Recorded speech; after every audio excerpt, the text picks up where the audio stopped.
Before I start, I would like to preface my speech with a content warning. So there will be discussions about childhood sexual abuse, rape, and childhood trauma. So if any of these themes bother you or distress you enough to warrant you leaving the room, I would totally understand as a speaker. So thank you, and let's begin.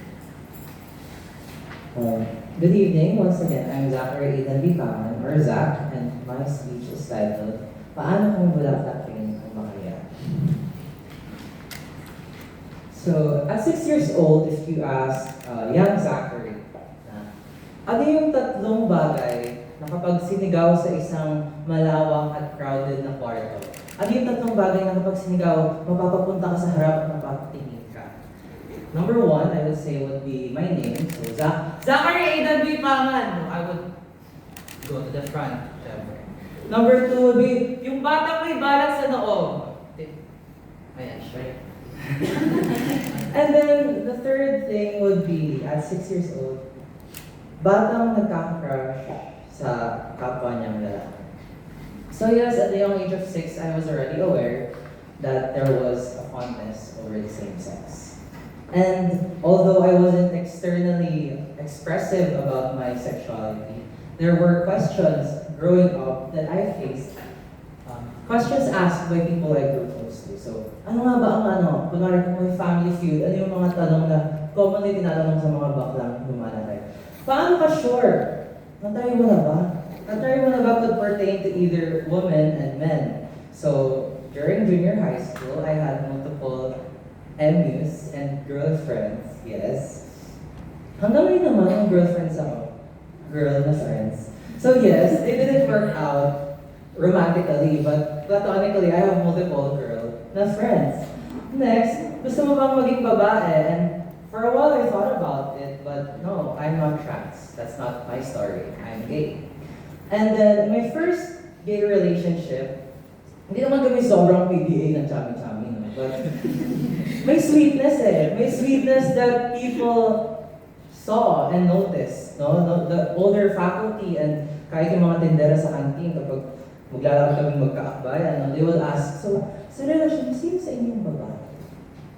And I would answer na, wala po ate, parehas po kami lalaki.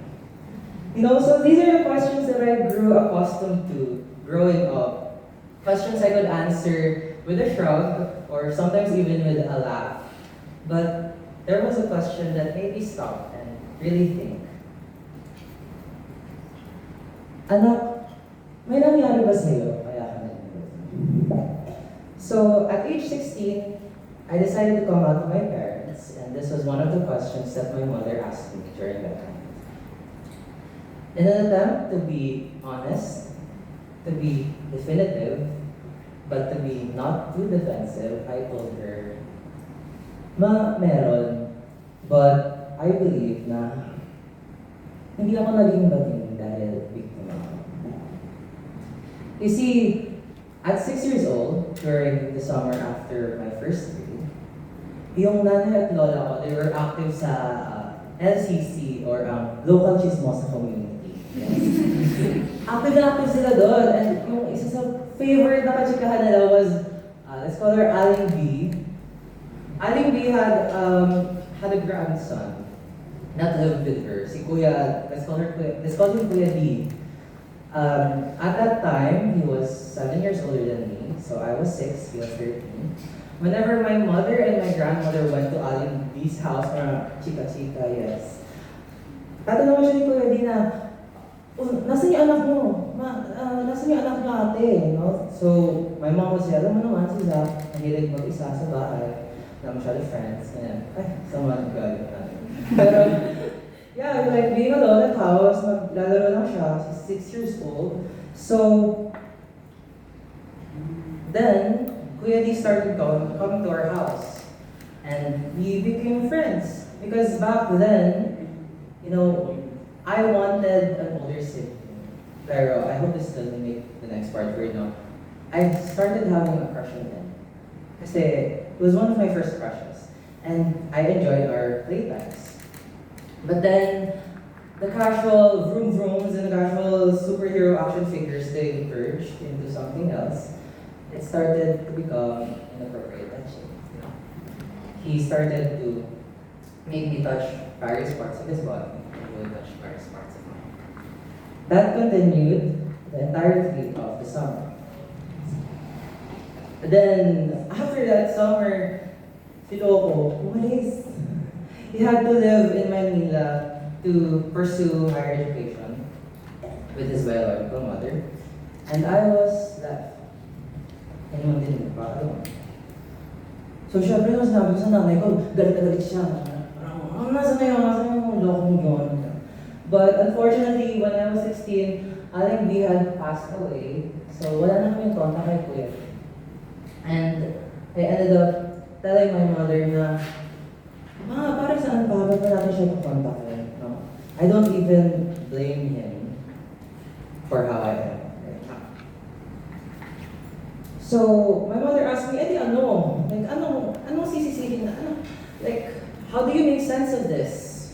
What do I blame him for? Like, wala ba siyang maling ginawa sa'yo? And of course there was.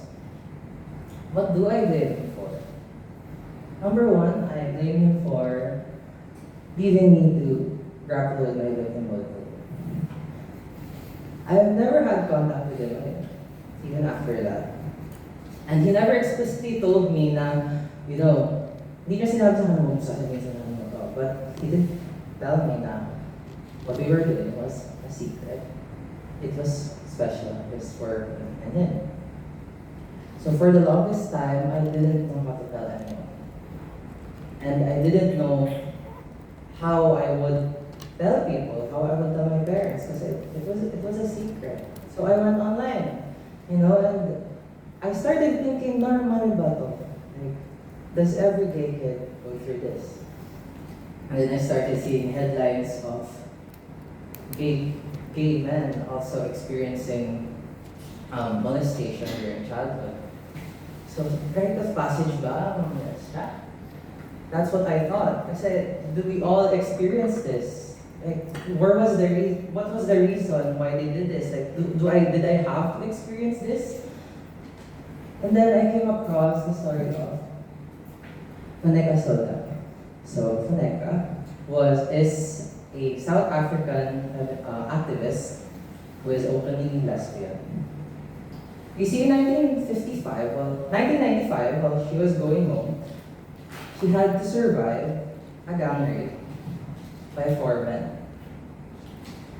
In South Africa, there's a horrible but common practice called corrective rape. And if you don't know that, that's when sometimes friends or acquaintances of the victims would target lesbians for rape in an attempt to quote-unquote cure their homosexuality. Funeka survived that. And she even said, it's important that we don't allow other people to write our history. I wanted to write my own so that it's correct. And that struck me na maybe hindi ako bading dahil biktima ako. Maybe naging biktima ako dahil bading ako. Maybe it's the truth. Maybe it's the other way around. Maybe he exploited my curiosity. He exploited my little gay pure heart. So,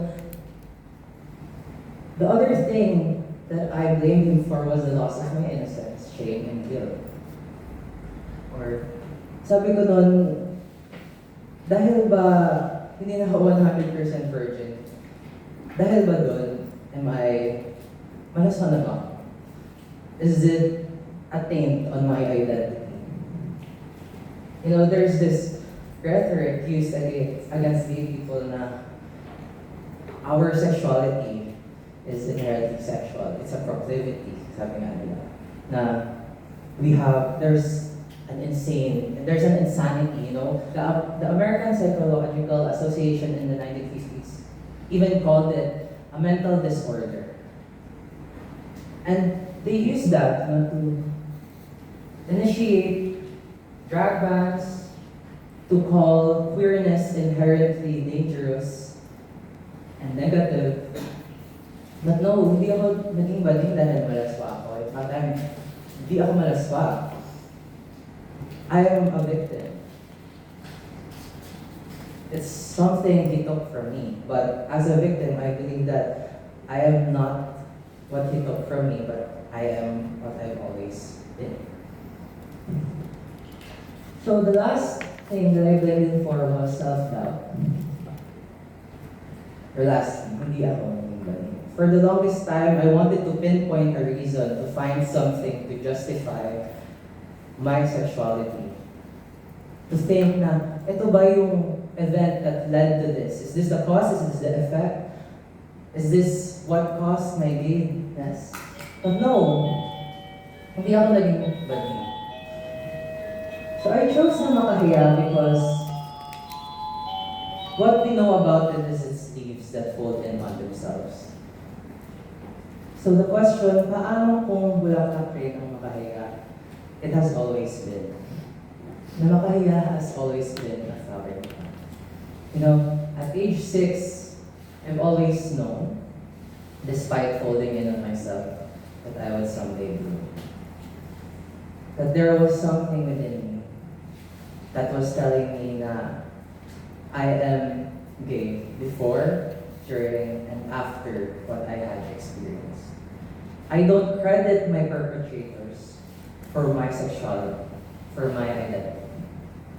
So, that whole thing has led me to believing who I am now, to overcoming everything, and to thinking that I will always have something to hold on to, always something to grapple onto. Because I'm not a victim, I'm not just a victim, I'm a survivor. I am what has come after the abuse. So, with pride, I say, I am gay by existence and through experience. Once again, I am Zachary Aidan Lipa.